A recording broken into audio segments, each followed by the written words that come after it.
Michelle Obama est bien plus qu'une ancienne épouse du président américain. Elle est une icône et un modèle pour les femmes du monde entier. Ces femmes qui ont apporté des changements révolutionnaires dans des domaines sociaux tels que l'hygiène de vie, l'éducation et la pauvreté. Son autobiographie a inspiré le monde entier et a permis de l'humaniser depuis son enfance modeste à Chicago jusqu'à ses années à la Maison Blanche. Voici les faits les plus surprenants sur Michelle Obama que vous devez absolument savoir. Point le plus important qui est le 10e est à la fin de la vidéo, alors reste scotché jusqu'à la fin pour ne rien rater. Mais avant de commencer, si tu es nouveau sur la chaîne, n'hésite surtout pas de t'abonner, active ta cloche de notification et like la vidéo pour nous encourager car c'est nécessaire. C'est fait, alors retrouvons-nous après l'intro. Let's go!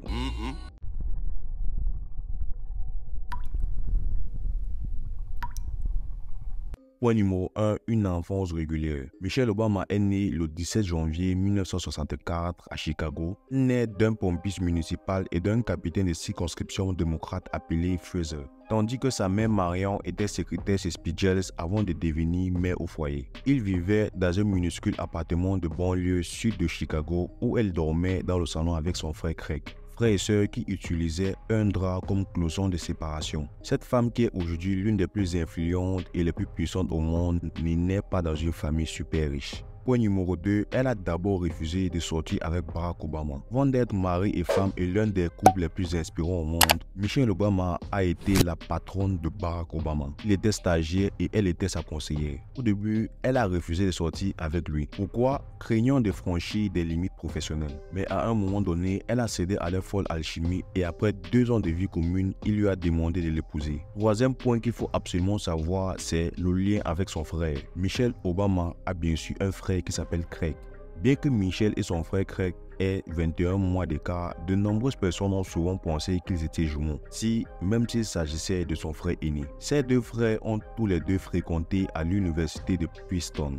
Au numéro 4, nous allons parler de l'accent sur l'éducation. Michelle et Craig ont tous deux été élevés en mettant l'accent sur l'éducation. Leurs parents les ont appris à lire dès l'âge de 4 ans. Ceci les a permis d'accélérer leur apprentissage à l'école. Pas étonnant que Michelle Obama soit parmi les femmes les plus smart du monde. Ils ont sauté la 2e année et dès la 6e année, Michelle était inscrite au programme des élèves doués de son école. Une raison qui démontre encore que Michelle Obama mérite tout ce qu'elle a aujourd'hui. Pour le point numéro 7, nous allons parler de son mouvement du droit des sociétés au service public. Lorsque Michelle a obtenu son diplôme de droit, elle a décidé de poursuivre sa vie dans le service public. Elle a préféré une vie en aidant les gens plutôt qu'en se battant devant les tribunaux. Elle a commencé par être assistante du maire, puis commissaire adjointe à la planification et au développement de la ville de Chicago. 2 ans plus tard, elle est devenue directrice exécutive du public allié à Chicago, un programme de formation au leadership à but non lucratif qui aide les gens à développer des compétences professionnelles dans le service public. 6e point,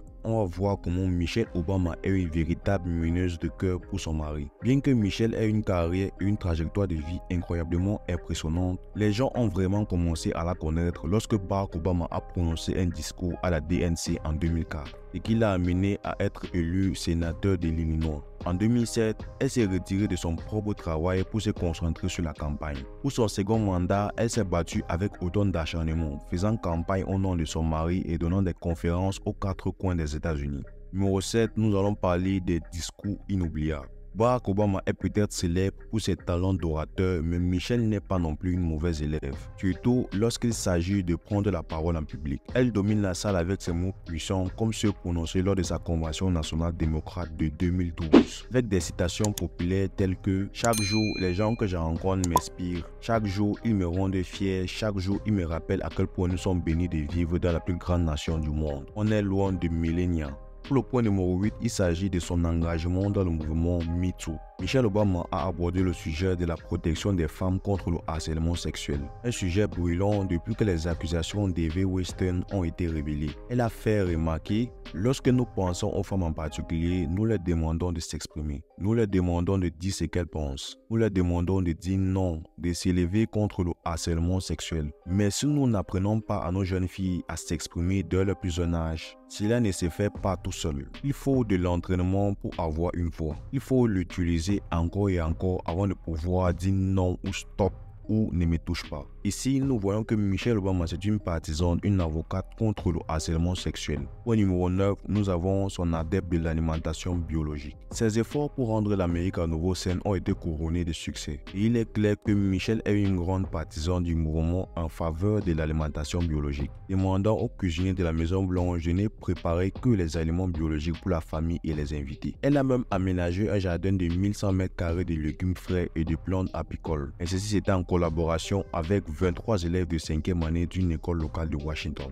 Le point numéro 10, nous allons parler de ses enfants normaux. Michelle a gardé les pieds sur terre grâce à une éducation normale, celle de la classe moyenne, et elle ne voulait pas que ses enfants deviennent des enfants gâtés par la vie à la Maison Blanche. C'est pourquoi elle a fixé des horaires pour le coucher, le réveil et les études, déclarant que sa priorité était de s'assurer que ses enfants soient en bonne santé et qu'elle ait les pieds sur terre. Vous voyez que ses enfants n'étaient pas des enfants gâtés avec l'argent et la richesse. Elle a également obligé ses enfants à ranger les chambres comme des enfants normaux. Voilà, c'est déjà la fin de la vidéo. Que penses-tu de Michelle Obama?